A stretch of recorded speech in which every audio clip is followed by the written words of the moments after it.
will say this. His eyes freak me out. Why? They do? Yeah, they He's do. a human. I know, and he's a great person and an unbelievable pitcher, at least from what I can talk about the pitching. I don't really know him as a person, but he seems like a really good guy. You're mentioning a good thing he's doing right there. But the different color eyes, there's nothing he can do about it, but it does freak me out. Eyes freak me out. I cannot put eye drops in my eyes. There's no way I can do contacts.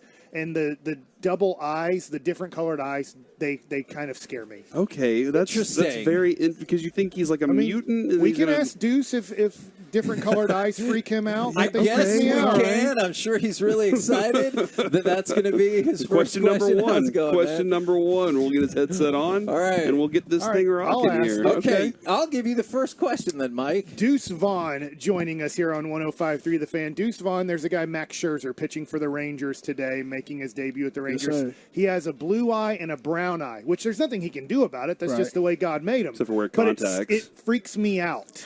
So what do you think about people that have different colored eyes? It's nothing they can do about it. I think that's pretty cool. I'm not going to lie. He's probably like a one of maybe not a whole bunch. He seems like a superhero, right? Yeah, I think it's pretty cool. Okay.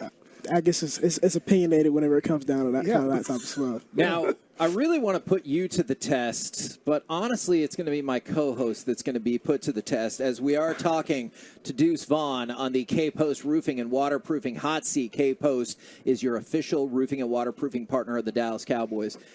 Your hat, our co-host has a just feverish dislike of those upside-down Dallas hats. Yeah, I'm not a fan of them, but I get it, man. Ben DiNucci was here. Yeah. He's making millions of dollars off of them. He figured something out that to me seems so simple, and so I'm jealous, too, of it. So he's with Denver Broncos, so I have an idea to do a Denver scramble hat where I just take the 6 letters in Denver, I mix them all up upside down, diagonal, sideways, and then I'm calling it the Denver Scramble. And I want to make millions of dollars on it too. It's just amazing to me how popular that hat has become. I like them a whole bunch. You see, I got it on. I probably wear it every other day. So no, big shout out to Ben because these are real nice. Would you like it if there was like let's say I had to check it out. It was real nice. What if there was a purple Kansas State hat that had Kansas upside down? We got to put the state on there as well. Yeah. But no, 100%. I think it's real cool, the upside down. I really do. I definitely never would have thought of it. I never would have thought of it. Well, look, it has to be popular. The dude, these sell out. Our producer right now back in Dallas is surely wearing one as well. That's what's up, man. That's what's up. Now, go ahead. I was curious. Some people, or at least fans we've talked to, have been referring to you as the people's champion of training camp. How do you feel? That feels like a heavy burden. That's the first time I'm hearing that right now. Breaking news for you. People are calling you the people's champion of training camp. Our Tolos are turn on, leave it on listeners. Love you as the people's champion of camp here. That's crazy, man. Not a burden. I mean, every single day I'm just trying to come out here and gain the respect of everybody inside this organization, coaches, players, just trying to show what I can do.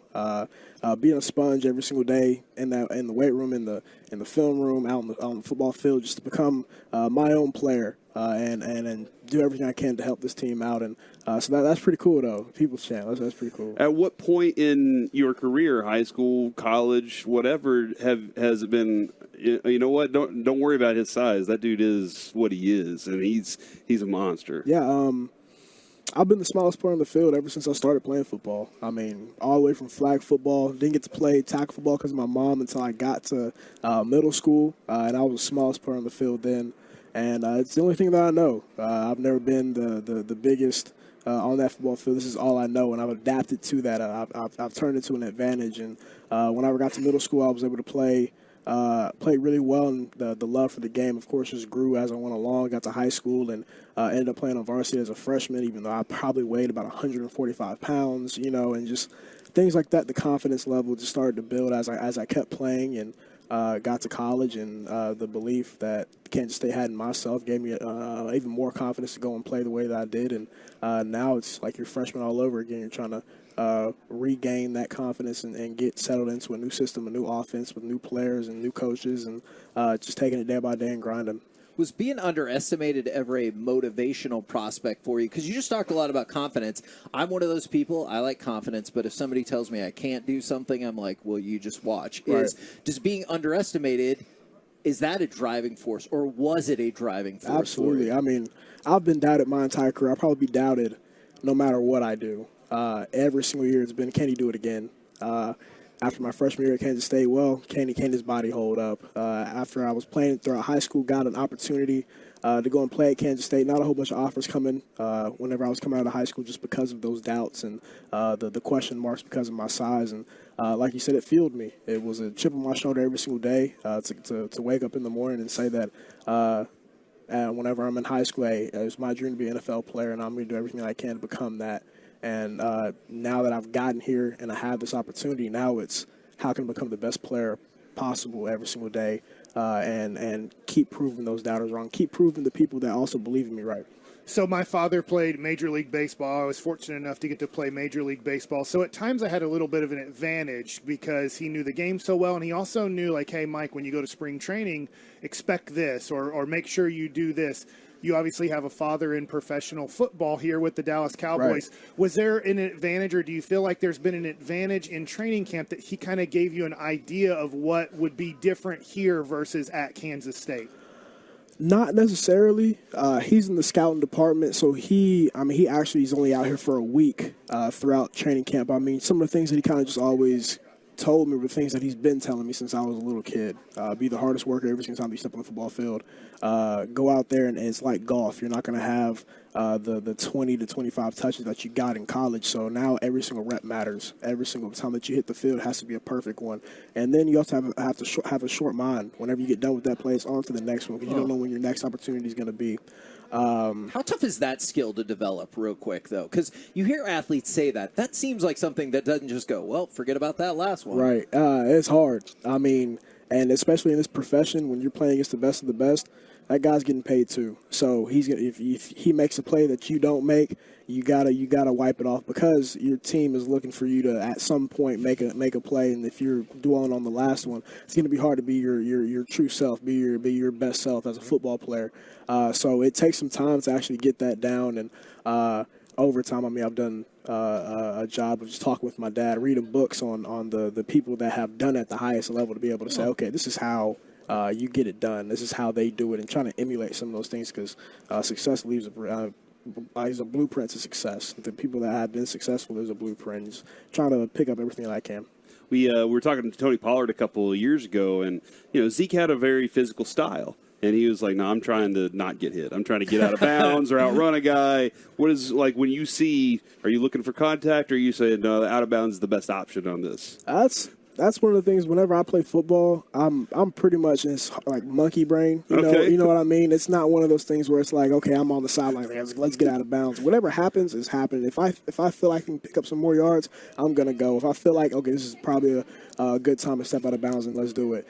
And it's all happening just like that. So one of the things that I pride myself on as a smaller guy is always being the toughest on the football field. I mean, you have to be. You know what I'm saying? And where that means I got to put my shoulder down a couple of times throughout my time at Kansas State and pick up those extra yards, I was going to do it. And getting to this level now, of course, it's an 18-week season, and you want to be able to be fresh as possible. It's going to be one of those things you just kind of have to balance.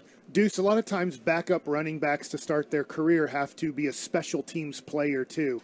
Where are you working on special teams to make an impact in that part of the game? Absolutely. Well, Coach Bones is doing a great job, first and foremost, not only with myself, but with the entire rookie class of putting us in position to be successful. And I've been working with him at personal protector on punt. I've been shadowing Kavontae Turpin, just learning from him. I mean, he's a Pro Bowler, one of the best when it comes to returning kicks and just kind of doing that stuff. And then he's also just throwing me in on punt return and kickoff and things like that. Just saying, hey, we're going to let you go and play and see what you can do. And I feel like that's what training camp's all about. Have you already apologized or prepared your apology to the TCU fans for tearing them up so much? Oh, yeah. Because that's what we see every text is, man, he was a killer. We were he was a frog at a fan killer. event in a sports bar when y'all just took the life out of most of the people there. No apologies. Okay, all right. Just no ill will as well. That was a big time game, and it was huge for Kansas State. Won a Big 12 championship for the first time in, I believe, it had been 11 years, and to be a part of that was insane. And that game was big time. We had to get them back after they got the big time win against us when we went down to Fort Worth the first time. It's all competition. All for about sure. competition. Right, we're just competing. That's it. Now, Cowboys fans for years have been hoping and praying for an expansion of the screen game with you, with Pollard. Maybe even I'm hearing rumblings about Hendershot. Do you think we might finally see a little bit more action on the screen game?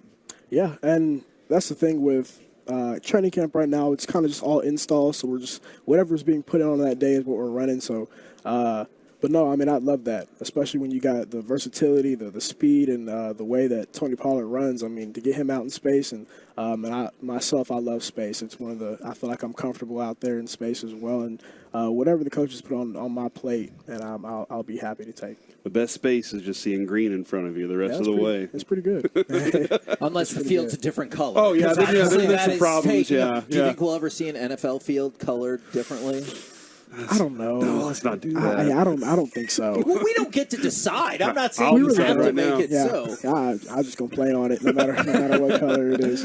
All right, well, there you go, ladies and gentlemen. The People's Thanks a lot, Champion man. of Training Camp, Deuce Vaughn. Appreciate the time very No much, doubt. good sir. And I'm serious. Like, there's a lot of buzz. I know that's not what you're focused on, but people are rooting for you, I guess is appreciate my that. point. That's love.